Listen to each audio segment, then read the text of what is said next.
si ven una vulneración de derechos humanos, el primer lugar al que tienen que acudir va a ser a una Comisión Estatal de Derechos Humanos. Para eso trabaja. En el tema de menores, la representación siempre va a ser por un tutor o por un padre. Lastimosamente, el espectro jurídico se está ampliando para un tema de interpretación. ¿Cuáles son los derechos que tiene un menor? El más importante, a vivir una vida libre de violencia. En un mundo lleno de incógnitas y desafíos, es necesario encontrar el camino.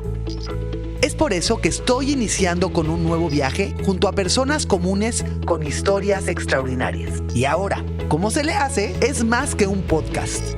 Es una comunidad que busca respuestas y comparte experiencias. La tercera temporada está ya aquí para seguir explorando juntos el fascinante viaje de esto que llamamos vida. Hola familia, ¿cómo estás? Estamos en un episodio más de ¿Y ahora cómo se le hace? De nuestra tercera temporada, en donde este mes estamos tratando un tema que cada uno de los episodios lo estoy compartiendo, que es un tema muy sensible, un tema que hoy por hoy es un tema que está mucho en las mesas de muchas casas, de muchas familias, y pues es el tema de la identidad sexual, ¿no? Y hoy tomamos la determinación como equipo de invitar a un abogado para que nos pueda dar respuesta a algunos cuestionamientos que han estado surgiendo en este camino para poder apoyarlos e informarles a todos hasta dónde se puede, hasta dónde no se puede, qué sí se debe, qué no se debe, hablando en un tema legal. Y bueno, pues quiero agradecer muchísimo a Gibran José Martínez Valencia, que él es licenciado en Derecho con especialidad en Justicia Constitucional y Amparo. Él es socio del estudio legal Valcor Jurídico, docente de la Facultad de Derecho de la UAC en las materias de Derechos Humanos, Teoría Constitucional, Derecho Procesal Constitucional y Derecho Comparado. Gibran, muchísimas gracias por aceptar estar con nosotros en este proyecto de ¿Y ahora cómo se le hace? Gracias a ti por la invitación. Pues muchas gracias, Gibran. Y bueno, pues me encantaría empezar por preguntarte con este tema de la identidad sexual. ¿Cuáles son las consecuencias, ¿no? Que en este momento me voy a referir en una escuela, ¿no? ¿Qué pasa en una escuela donde se enfrentan a alguna circunstancia de identidad sexual de alguno de sus alumnos? ¿Cuáles son las consecuencias de que la escuela se acerque en este sentido con los padres, con el niño y viceversa, ¿no? ¿Hasta dónde la escuela legalmente se puede acercar y hasta dónde no? Ok, gracias primero por la invitación. Ok, contestando ahí la pregunta, ¿qué es lo que sucede en instituciones? Uh-huh. Una institución debe ser inclusiva, es decir, la universidad es un universo de ideas. Uh-huh. En ese sentido, pues la misma institución, ya sea preparatoria, ya sea universidad, ya sea la que sea. Te estoy hablando de que esto se presenta en primarias y secundarias. Claro. Aquí hay que entender primero la representación. Uh-huh. Hasta dónde puede participar el niño por su propia voz, vamos a ponerlo así. Uh-huh. Vamos aquí a situar dos situaciones. Dos escenarios, ajá. Que es la capacidad de goce y la de ejercicio. ¿Hasta qué momento el estudiante puede tener esa participación directa para sus propias consecuencias, que es hasta los 18 años? Uh-huh. Porque previo a los 18 años tenemos que ser representados por papás o por un tutor. Uh-huh. En ese sentido, ¿hasta dónde puede participar la escuela o las escuelas o las instituciones? Aquí lo interesante es que esa universidad, esa preparatoria, debe de orientar primero a sus docentes y administrativos a dar una sesión, a dar una cátedra desde un punto de vista inclusivo, es decir, que todos formen parte de la escuela, que todos forman parte de la materia y participación directa, sí. Pero ¿qué pasa si es primaria y secundaria? Que ahorita es el tema más álgido, o sea, es donde la ola está más alta, pues, claro, ¿no? En las primarias y en las secundarias. Hablemos de menores de edad. Sí, claro. Aquí tiene que participar el papá. Uh-huh. ¿En qué sentido? Si tú estás viendo algún tema de discriminación, hay que poner ese punto muy específico. ¿Qué discriminación? La discriminación es hacer a un lado, vamos a ponerlo en palabras muy claras, hacer a un lado a personas por pertenecer a cierto sector. Por ejemplo, pueden ser personas minusválidas que no tienen un pie, que tienen, no sé, le falta una mano, niños o personas que tienen preferencia sexual diversa a la que normalmente nos habían establecido. Uh-huh. Eso es una discriminación. Hacer a un lado a esas personas y orillarlas, vamos, a que tomen decisiones no inclusivas, vamos a ponerlo así. Es decir, no me estás tomando en cuenta. ¿Por qué? Porque yo soy parte de cierto sector. Entonces no me estás tomando en cuenta. Eso es discriminar. ¿Sale? Ok. Hablando de menores de edad, entonces, en ninguna escuela puede haber discriminación. En ninguna. Ok. ¿Cómo debe de actuar de manera legal una institución ante una circunstancia entonces como esta? Ok. Dependiendo del tipo de discriminación. Por ejemplo, puede suceder, esperemos que no, pero sucede. ¿Sabes qué? Yo no acepto en mi clase a personas que son, vamos a ponerlo así, homosexuales. Eso es discriminación directa. ¿Por qué? Porque te estoy orillando a que no tomes mi clase. ¿Ok? Ok. Desde otro punto para ejemplificar. ¿Sabes qué? Tú me estás orillando a salirme de la universidad porque me estoy sintiendo atacado por todo el sector estudiantil porque a mí me gustan las niñas, por ejemplo. O a mí me gustan los niños, por ejemplo. Entonces la universidad me está excluyendo. Aquí viene un punto importante. ¿Hasta dónde termina mi derecho? ¿Sabes? Ajá. Por ejemplo, yo tengo el derecho a reconocerme de cierta forma. Tú no Sí, me con puedes cierta orillar. identidad sexual. Exactamente. Ajá. Tú no me vas a orillar a que yo tome otra decisión. Entonces, tu universidad debes de tomar el tema administrativo primero para que todo tu sector estudiantil y todo tu materia de docentes, todo tu material docente, perdón, me incluya. Me incluya en esas decisiones, me incluya y que si yo me estoy, por ejemplo, besando con mi novio, por ejemplo, no me sienta agredido desde puntos específicos que puede ser el estudiantil o puede ser el docente o puede ser el administrativo. ¿Qué se está haciendo ahorita en las universidades y preparatorias en algunos? Se está generando un departamento específico o una dirección específica en donde te orientan a ti estudiante y también a ti como docente para que no participes en esa discriminación, ¿sabes? ¿Y qué pasa con las primarias y secundarias? En las primarias y secundarias, lastimosamente se sigue una misma línea que tenemos desde hace muchísimo tiempo. ¿Qué es esto? Únicamente se dan como ciertos parámetros, vamos a ponerlo así, para que yo no discrimine al niño. Pero, como estamos hablando de grupos vulnerables, esa es otra cuestión muy importante. ¿Quiénes son los grupos vulnerables? Los grupos que más tienen esa posibilidad de afectarse por medio de terceros. Que pueden ser abuelitos, que pueden ser niños, que pueden ser mujeres. Es decir, ¿qué grupo está más en riesgo? Pero el grupo de identidad sexual no es vulnerable. No podemos hablar de una vulnerabilidad. Sí. Pero los niños sí. Los niños pertenecen a... los menores son grupo vulnerable. Es decir, yo primero, tribunal, yo primero, autoridad, voy a ver qué derechos están violentando el niño y voy a expandir esa posibilidad de defender esos derechos. ¿Cuáles serían estos derechos? Ajá. ¿Cuáles son los derechos que tiene un menor? ¿Cuáles son estos derechos? Primero, el más importante, a vivir una vida libre de violencia. Primero, a la educación, a los alimentos, a esa posibilidad de conocer a tus papás, a tener una vida digna. Todos los derechos humanos se enfocan en algo que se llama dignidad. Todos los derechos humanos. En ese sentido, es la vida digna de un menor, la educación digna de un menor, la salud de un menor. Todo eso engloba los derechos de los menores. Entonces, todo eso lo protege la autoridad para, en dado caso de que se vulneren, entre la protección federal a efecto de expandir y proteger esos derechos. Ok, y fíjate, te voy a dar un caso que hay en un colegio en donde me gustaría que tú como abogado me digas hasta dónde tiene derecho o no la escuela, los padres de familia. Este es un caso donde hay 3 niñas, ¿no? Estamos hablando ni siquiera niñas adolescentes, ¿no? Que tomaron la determinación de ser novias las 3. Y entonces esto trae como consecuencia que los padres de familia en un tema social, en un tema que ellos consideran, ¿no? Que no está siendo moral ¿para quién? ¿No? Claro. Que sus hijas estén y sus hijos estén viendo una circunstancia como esa, ¿hasta dónde tiene derecho la escuela, ¿no? De poder entrar en escenario con una situación como la que te acabo de compartir?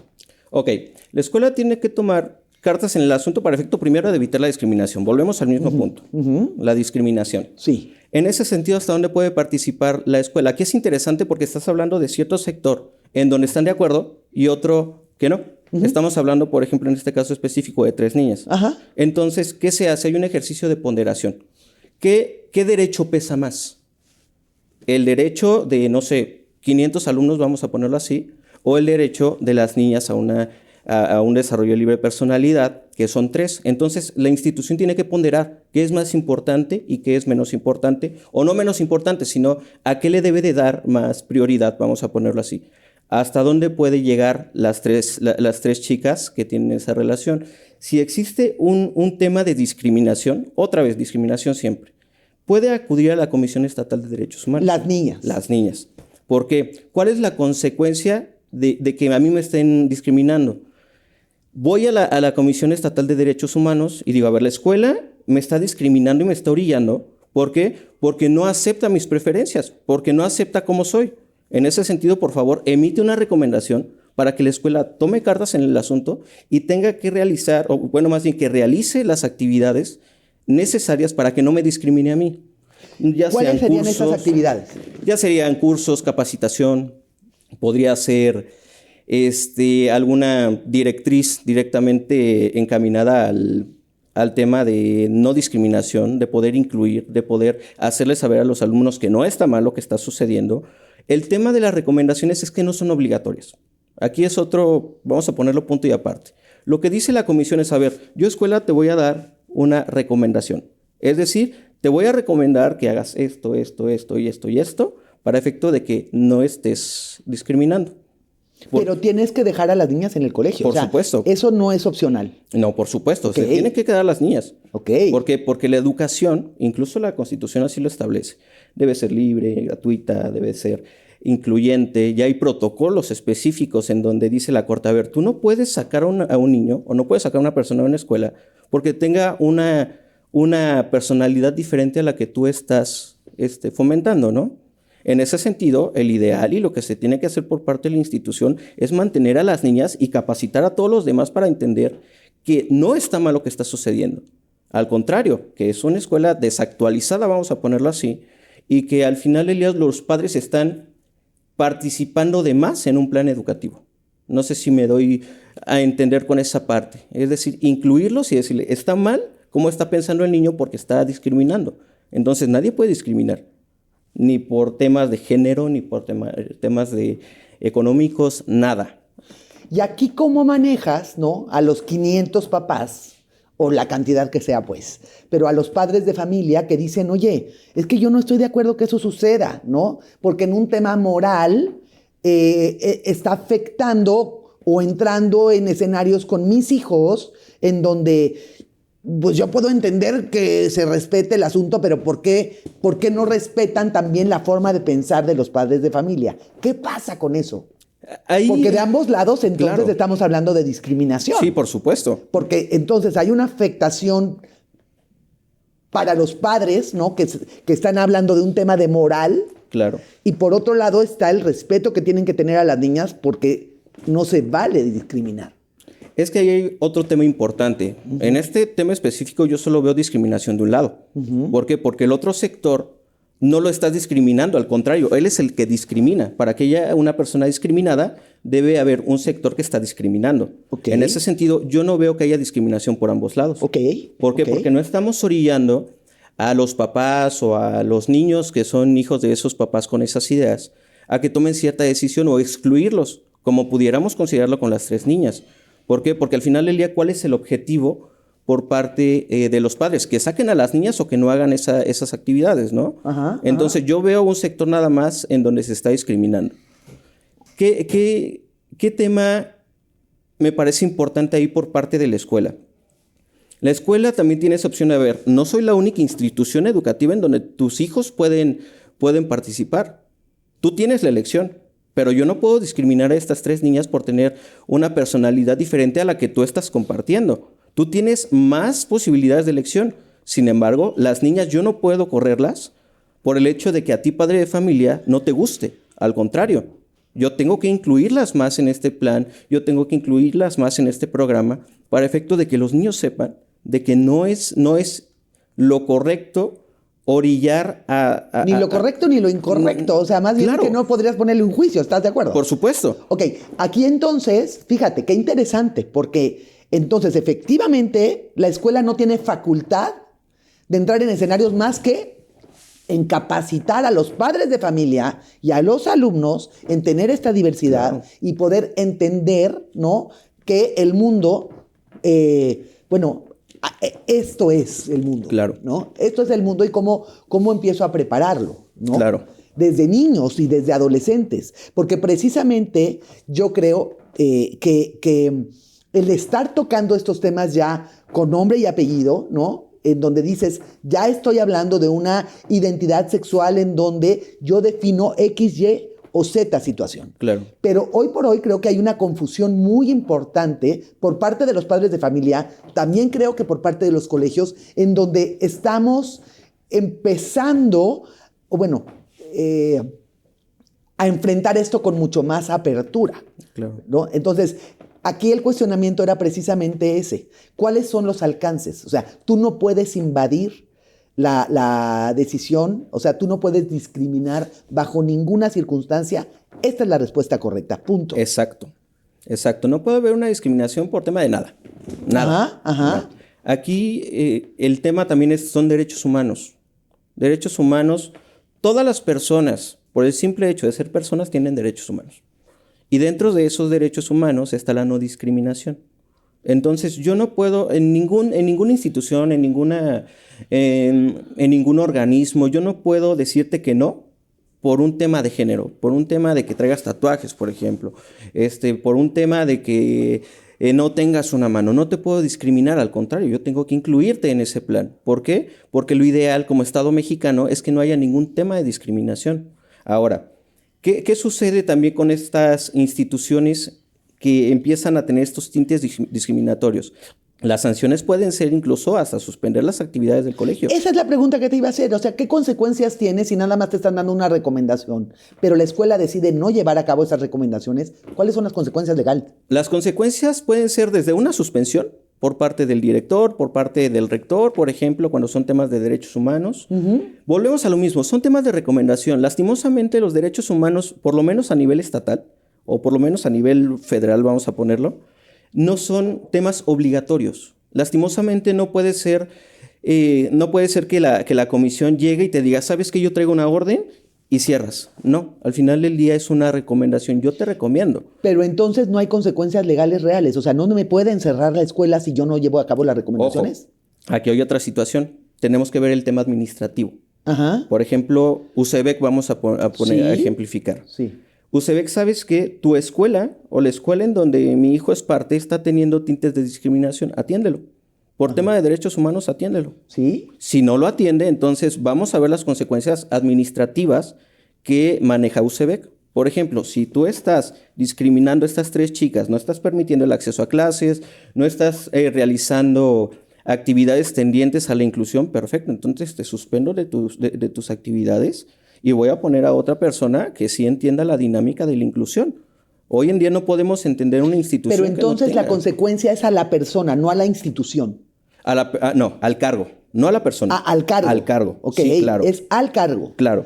Hago un movimiento, tienes que hacer como escuela, como institución, tienes que hacer un movimiento en el cargo. Claro. No es que haya una consecuencia directa con la institución. Con la institución y el cargo, no con la persona. Ajá. A lo que voy es que yo no puedo, en un tema de discriminación no puedo decir, ¿sabes qué? La persona tal, nada más por ser persona, me está discriminando, por eso quiero que cierre la escuela. Por ejemplo, un padre de familia, vamos a ponerlo así. Ajá. El papá de fulanito me está discriminando, cierra la escuela. Ajá, no se puede. No, Ajá, no. okay. Aquí es, a ver, el director de la escuela tal, ajá, en su calidad de director de la institución tal, okay, no está respetando derechos humanos, no está siendo inclusivo, no está atendiendo las necesidades de protección de derechos humanos. Entonces, por favor, o cámbiala, o cámbialo, o checa perfectamente la institución porque probablemente tienes que suspender. Esas son responsabilidades. Pero si hay riesgo de suspender la institución. Sí, claro. O sea, es primero el cargo y si no no se toman las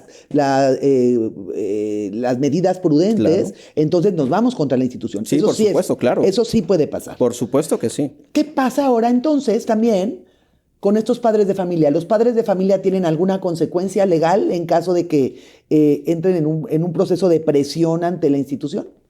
¿Los padres como tal? Los padres de familia que no están de acuerdo con que esto suceda en la escuela. Una responsabilidad para ellos yo no la veo. No Como hay. tal, no, porque ellos están sintiéndose afectados en un derecho. Ajá. Al contrario, tu autoridad debes de proteger los derechos que como padre de familia y protegiendo los derechos del niño tengo. Entonces yo voy contra una institución. Aquí partimos a otro punto importante, que es la justicia federal. Ajá. ¿Qué es la justicia federal? Cuando tú te sientes vulnerado en algún derecho, cuando tú te sientes violentado en algún derecho humano, que no son lo mismo, hay que entender esta parte, derechos y derechos humanos no son lo mismo. Ok. Mucha gente va a hablar, ¿sabes qué? Violentaste mis derechos. ¿Cuál es tu derecho? ¿Cuál es tu derecho? No sé, me violentaste mi derecho. Vamos a hablar desde un punto de juicio, a un emplazamiento que me llames a juicio, ¿no? Ah, perfecto. Ese vamos a establecerlo como derecho, pero ¿cuál es el derecho humano que te están vulnerando? Son cosas diferentes. Un derecho humano, un derecho no necesariamente tiene que ser un derecho humano. Ok. Son cuestiones diferentes. En ese sentido, La diferencia radica en... el reconocimiento internacional y constitucional. Ok. Es decir, la Constitución establece que los derechos humanos son esto, esto, esto y esto. Ok. ¿Y el derecho? Y el derecho es lo que establece un código, pero no necesariamente es un derecho humano. Ok. Por ejemplo, temas procesales. Por ejemplo, temas, no sé, de poder promover una tercería. Es decir, que tú presumas un derecho que como tercero tiene respecto a una propiedad, por ejemplo. Ok. Ese es un derecho, tienes el derecho a defenderlo, ¿no? Ajá. Pero no necesariamente tiene que ser un derecho humano, Ok. ¿sale? Hay un catálogo específico de derechos humanos, incluso ya hay, si no mal recuerdo, son 4 generaciones, es decir, se va renovando el catálogo de derechos humanos. Entonces, ¿a dónde iba con esto? La protección de la justicia federal. Cuando tú te sientes afectado en un tema de derechos humanos, tú puedes acudir a una institución, a una autoridad federal, que esta es la Suprema Corte de Justicia, tribunales colegiados de circuito y juzgados de circuito. ¿Qué hace este aparato jurisdiccional? Conoce del asunto y dice, a ver, efectivamente, tú estás violentando derechos humanos o derechos constitucionales o garantías constitucionales, entonces tu escuela tienes que reparar ese daño que hiciste o realizar las actividades para que ya no vulneres esos derechos humanos. Aquí, ¿cuál es la diferencia de la Comisión y de la Suprema Corte o del Poder Judicial? Que el Poder Judicial te va a obligar. Ok. El Poder Judicial de la Federación te va a obligar. Ha habido muchísimos temas en donde están involucrados menores y la autoridad federal dice, a ver, estás violentando derechos humanos, estás violentando garantías constitucionales, entonces deja de hacerlo. Deja de hacerlo porque si no, las sanciones pueden ser estas, pueden ser estas, pueden ser estas y pueden ser estas. Estamos hablando que es la autoridad más fuerte a nivel federal que tenemos. Aquí otra cuestión con la comisión. Me preguntabas hace rato, bueno, y si la comisión no puede hacer nada, pues ¿a dónde vamos, no? Ajá. Entonces, la comisión va a tener también un cierto filtro. ¿Ese filtro para qué sirve? El filtro sirve para que, en dado caso de vulneración de derechos humanos, conozca la Corte. Ok. La Corte Interamericana de Derechos Humanos. Ajá. El Estado mexicano aceptó la jurisdicción de la Corte Internacional, de la Corte Interamericana de Derechos Humanos. ¿Qué es esto? Ya tiene un juez el Estado mexicano, un tribunal el Estado mexicano. Si el Estado mexicano violentó derechos humanos, pasa el filtro de la comisión, no se respetan las recomendaciones emitidas, te vas a un juicio de amparo, agotas todas las actividades y todos los recursos y todos los juicios ordinarios es lo que tenemos en México, puede conocer la Corte. Y la Corte va a decir, a ver, México, tu institución o tu no sé, tu fiscalía o tu universidad o una autoridad en específico vulneró derechos humanos, México, atiéndelo. Ok. Atiéndelo, ¿por qué? Porque estás vulnerando derechos humanos. Y tú, México, aceptaste que yo te juzgara. Que yo te juzgara en dado caso de que violentaras derechos humanos. ¿Cómo lo bajamos a este caso específico? Si a las 3 niñas las corrieron de la institución, no atienden recomendaciones, se agotan todas las instancias federales, se acude a un juicio de amparo, se acude a un recurso de revisión y no se hace absolutamente nada, entonces la comisión va a decir, a ver, yo tengo material para que conozca la Corte. Okay. Y la Corte diga, tú tienes que hacer esto. tienes que hacer esto, tú, Estado mexicano, y ordenarle a tu institución que no vulnere derechos humanos. Para no desviarme tanto del tema, pero es un tema muy apasionante, hay 2 tipos de reparaciones, los materiales y los inmateriales. ¿Qué es esto? La Corte dice, a ver, como daños, como sanciones materiales, tú, México, tienes que retribuirle a la familia de las 3 niñas que violentaste derechos humanos una cantidad específica en dinero, pagarles una atención psicológica. ¿Por qué? Porque tú, Estado, vulneraste derechos humanos. Págale la atención psicológica para que entiendan que lo que hizo el Estado está mal. Y hay otro, que son las sanciones inmateriales. ¿Qué es esto? ¿Sabes qué? Vas a pedir una disculpa pública, se me ocurre, en donde el director participe y ofrezca una disculpa pública para hacer saber que lo que hizo estuvo mal. Eso es lo que hace la Corte y tiene totalmente material para hacerlo. La Comisión no tiene esa posibilidad, pero la Corte sí. Qué interesante, Gibran, porque además, fíjate, te voy a poner otro caso que cuando yo lo escuché, verdaderamente creo que es muy importante que estemos informados de estos temas, ¿no? Supe de algunas situaciones en donde los padres de familia deciden apoyar a sus hijos que veían que tenían una identidad sexual distinta a una heterosexualidad, y entonces los apoyan, un niño trans, por ejemplo, que les ayudan, los operan, y cuando este ser humano crece, ¿no? Demanda a los papás por haberlo apoyado en este proceso, cuando ya es mayor de edad, ¿no? Claro. ¿Qué pasa con eso? Aquí hay una figura muy interesante que se llama daño moral. El daño moral consiste en esa afectación que tú tuviste en tu honor, así lo establece el código, en tu honor, en tu moral, en tu psique. Es decir, puedes cuantificar el daño que te hicieron a quien tú estés acusando, en este caso específico los papás, para que se cuantifique y te paguen ese menoscabo que tuviste en tu sentimiento. Es un tema muy debatible, porque es muy complicado demostrar la afectación que tienes. Es decir, tú vas con un psicólogo y el psicólogo te va a decir, a ver, el niño necesita, la persona necesita tantas sesiones de terapia, págaselos. Indemnización. Oye, por culpa de ese daño moral que me ocasionaste, entonces yo te lo voy a cuantificar y me vas a tener que pagar algo. En el tema local, ese es el daño moral. Lastimosamente, el espectro jurídico se está ampliando para un tema de interpretación. Por ejemplo, tenemos un código civil. Sí. Un código civil que te establece los lineamientos y que es un contrato de comodato y que son los alimentos y que son absolutamente todo. Yo siempre les digo a mis alumnos que es un instructivo. El código civil y un código de procedimientos son instructivos. Un código penal es un instructivo, un código de procedimientos penales es un instructivo de cómo tienes que hacer las cosas y qué es lo que puedes pedir. Ok. En ese sentido, ¿a qué voy con esto? Se amplía el espectro jurídico respecto de que ya se tiene que interpretar el caso concreto. Okay. Porque a veces tu código civil no establece que te hicieron un daño, por ejemplo, a nivel psicológico.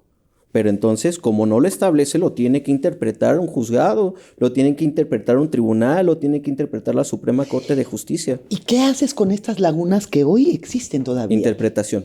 Este es un ejercicio de interpretación. A ver. ¿Y estás en manos subjetivas de que alguien decida qué? Sí. Wow. Al final del día sí. El tema es que la Suprema Corte de Justicia, mediante protocolos, dice, a ver, si tú vas a juzgar a una persona en ejercicio de su libertad de expresión, por ejemplo, yo te voy a decir cómo hacer las cosas. Si vas a juzgar a niños, adolescentes, niñas, tienes un protocolo. ¿Para qué? Ahora sí, para que no vayas a cometer errores. Y lo pongo entre comillas porque los errores siempre se van a cometer. Sin embargo, en este tema de lagunas entra la interpretación. A ver, no lo establece un código, No lo establece, el juez no lo está respetando como tal, por favor, conócelo, interprétalo, y en dado caso de que haya esa existencia de derecho o esa inexistencia de derecho o esa obligación que no me están respetando, entonces por favor ordénale al juzgado que lo haga. No está en el código, pero entonces por favor establécelo tú como Suprema Corte de Justicia de la Nación. Hay un tema también que se llama control difuso. El control difuso consiste en que todas las autoridades, dentro del marco de su competencia y atribuciones, tienen que respetar derechos humanos. Sin embargo, la Suprema Corte de Justicia es la dedicada a decir, a ver, está bien que hayas inaplicado o está mal que hayas inaplicado, pero todos los organismos y todas las autoridades, si están viendo que hay una norma que está afectando derechos humanos, la tiene que inaplicar. Es decir, entra el ejercicio de interpretación. ¿Y cómo se puede convertir en un tema verdaderamente delicado? Claro, por supuesto. Y estamos hablando, los derechos humanos se expanden y se expanden y se expanden y se expanden. Por ejemplo, en este caso específico de las niñas, si un juzgado no atiende esas necesidades de derechos humanos, ese respeto y protección, que son las dos actividades tendientes a protección de derechos humanos, o a rescatar de derechos humanos, entonces tiene que conocer la Suprema Corte de Justicia y decir, a ver, este caso específico se tiene que analizar y se tiene que resolver así, así y así. Yo, Suprema Corte de Justicia de la Nación, lo tengo que hacer. Yo, Poder Judicial de la Federación, tengo que hacerlo. ¿Por qué? Porque si no, estoy violentando derechos humanos. Y yo, Estado mexicano, estoy obligado a no interrumpir, a desproteger, a poder evitar el respeto a los derechos humanos. Ese tema va a ser siempre toral en cualquier actividad jurisdiccional, protección de derechos humanos. Y aquí hay algo que creo que es importante que les compartas a los padres de familia también, Gibran.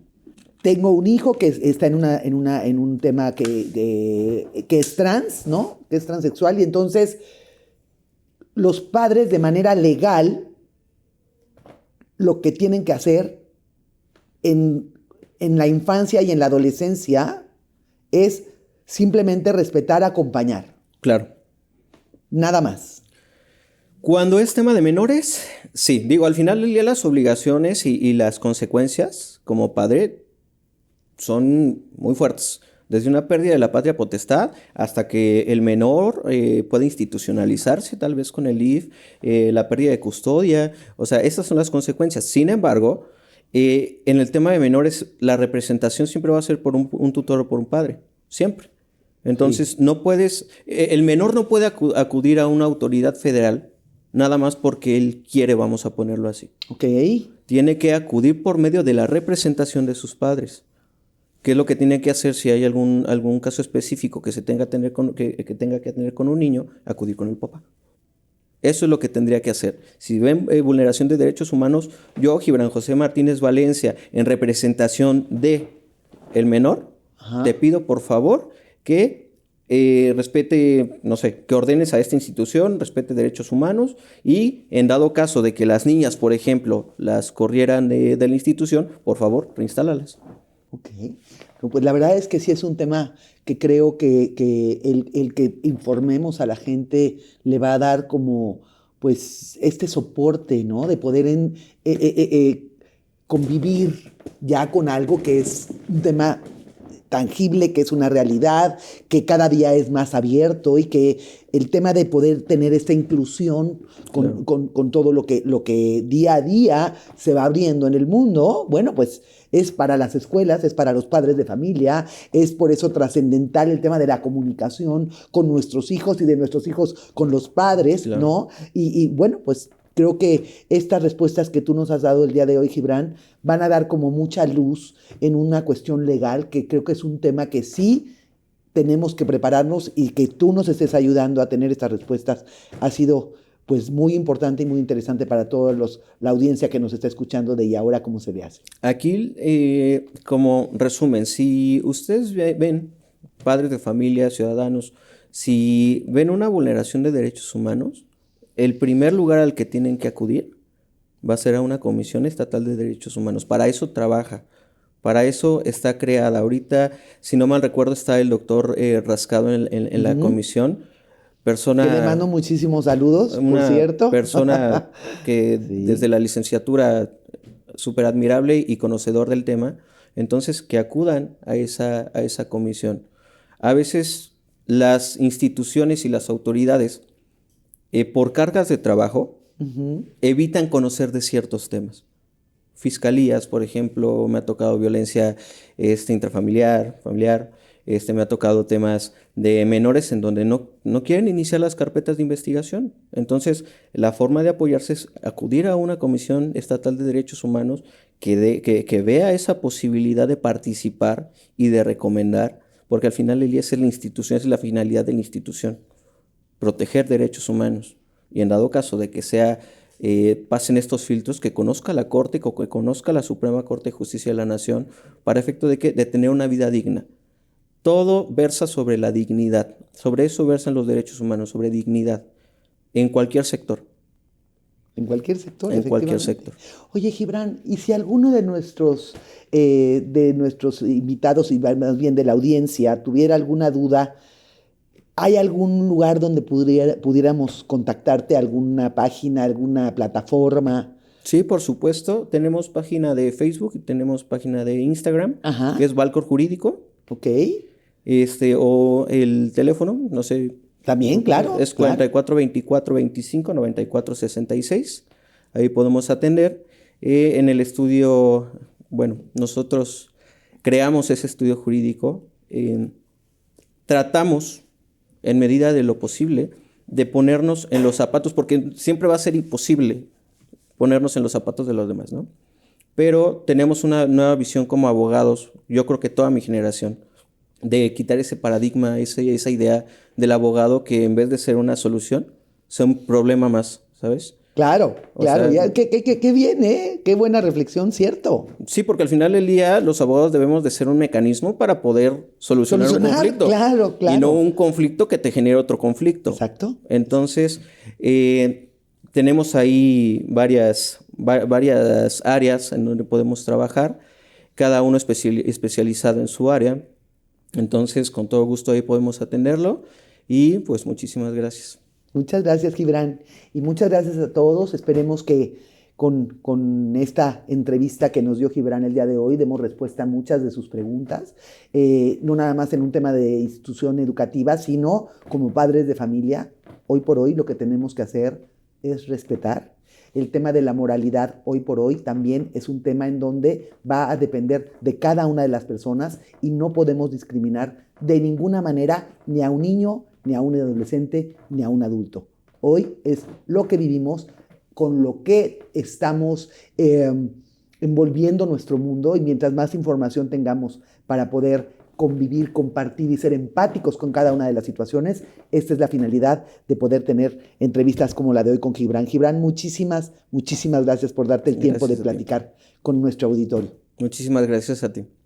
Y además también dar las gracias a Bee House. Vengan a comer, estamos aquí en Bernardo Quintana. Le quiero agradecer muchísimo a este espacio por creer en este proyecto de Y Ahora Cómo Se Le Hace. Es un área más que confía en este proyecto, es un espacio más que confía en este proyecto. No dejen de venir a comer, la comida está deliciosa. Hay privados para si tienen algún evento en particular que quieran hacer en corto, que están padrísimos. De hecho, estamos en uno de ellos. Y bueno, pues, ¿y ahora cómo se le hace? Te mando un fuerte abrazo, que tengas un día espectacular. Desde ahí continuamos con este tema que es la identidad sexual y toda esta diversidad sexual con la que hoy caminamos todos juntos. Te mando un fuerte abrazo y que tengas un extraordinario día.